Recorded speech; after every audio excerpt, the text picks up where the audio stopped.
the Sworn Employees Union.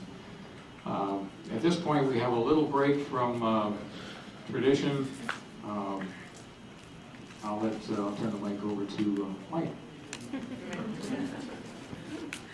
Hello, everybody. This afternoon, 3:15, I was called into Mike Meehan's office. He had asked me to read a statement for him. I find myself in somewhat of an awkward position to read this statement, but I gave him my word, and I am going to read it. In no way does this have any reflection on myself, my union, or our beliefs. I attended the candidate forum for the Sheriff's Union on March 31st, 2010. Although I had hoped it would be public, the union leadership chose to make that forum a non-public event. Thereafter, the union leadership chose to engage in a pattern of conduct unbecoming any political campaign, a pattern of conduct I neither support nor condone. Because of their antics, integrity would have it that I decline participation in an event associated with political tactics that undermine our political system, slander fellow colleagues, and otherwise seek to falsely inflame the public for political gain. I have not ever engaged in such tactics. I will not support the same by attending the May 5th, 2010 debate. I look forward to attending future candidate forums sponsored by the entities that seek to maintain integrity in politics. As always, the public is welcome to contact my office directly at any time. Sheriff Mike Meehan, signed by Mike, 5/5/2010. Again, that does not reflect the non-sworn union. He asked me to read it. I did. Thank you very much.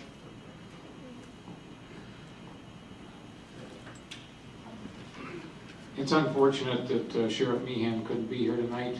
I think it would have been better if we'd been able to hear him comment on these issues himself. However, we'll respect his choice.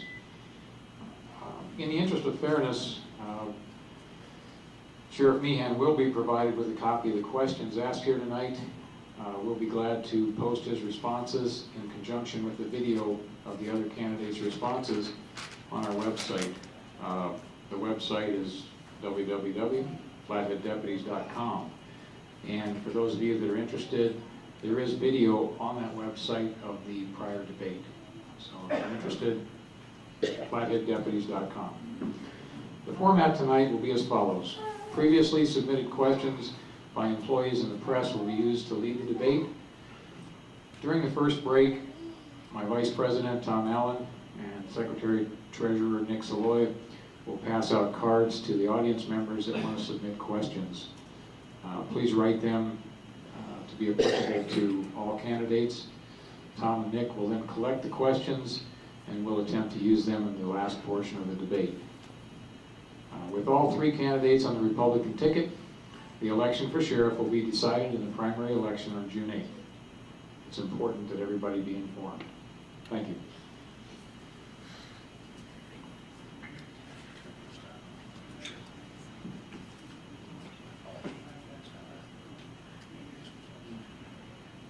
Gentlemen, could you please introduce yourselves? Lance first.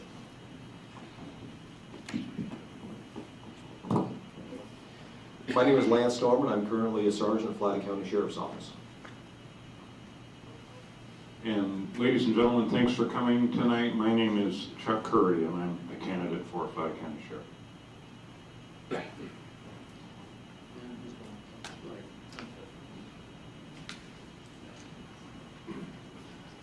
With the sex offenses increasing, 7 new cases in 1 month, is it time we start to take a more active charge in these cases? Do you have any ideas to address this problem? What do you think of a centralized agency to do all of the registrations so some of the hoops would be closed and they could not move around so much? And third part to this question, what other improvements do you think could be made to the SVOR program? Okay, thanks for that question very much. Does it bother you guys if I stand up? So we can see? Thank you. Sure, no problem. Thanks for the question. Sex offenses, again, and before we get going, I'd just like to thank all of you tonight for coming. It's very nice to see everyone in attendance here tonight, and I personally am deeply saddened that all three of the candidates couldn't be here tonight. I wish you could hear us all speak, but that is what it is.